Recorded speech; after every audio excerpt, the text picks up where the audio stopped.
You have the strangest thoughts when you are, say, in a shower. Like this next question. Why do people buy the same car over and over again?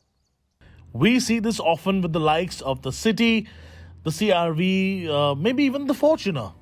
More specifically, the Camry Hybrid.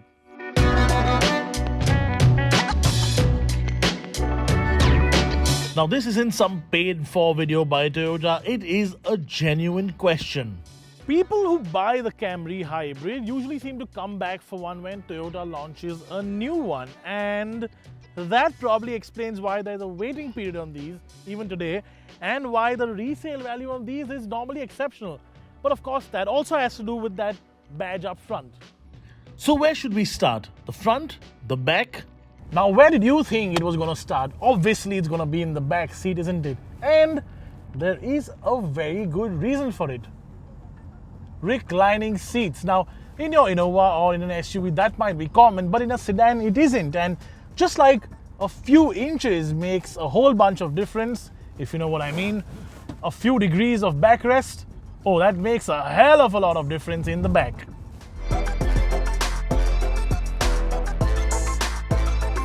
Now, a lot of these are, of course, driven by chauffeurs while owners sit in the back seat, which is why having a device like the Kent Dashcam is a great thing, as it records continuous video both inside and outside the car in case you want to keep a general track of what's happening remotely.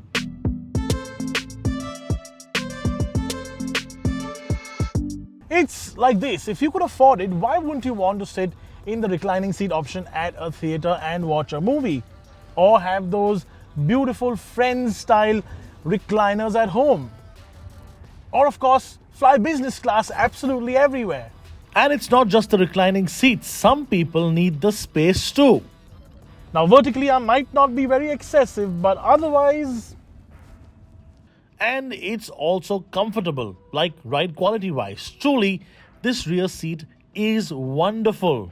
And sometimes people want just that. They want an unassuming, a comfortable car that just does those things really, really well. What they want is a cocoon.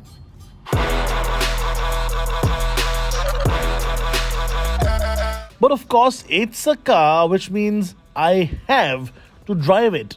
You know, in terms of overall design, all of this stuff in here, it feels safe. It feels very safe, but it seems to work with this sort of target audience, the kind of people who buy this car. Would I want more glitz? Sure, of course. Would the guy who's buying this want more glitz? As I already mentioned, no. But would his chauffeur want more glitz? I'm sure. And talking about chauffeurs, the Kent Dashcam also lets you talk to the driver or the passengers directly from your app without having to make a phone call. That way you can always stay in touch with your loved ones. Now, you know, although I am sitting here in the driver's seat, I'm never going to talk about steering sharpness or handling, because this is as far from an enthusiast vehicle as you can imagine. But on the flip side, it does surprise me because it actually gets a bit of a move on. I mean, it is 220-ish horsepower, and that means it just has 25 horsepower less than a Skoda Octavia RS.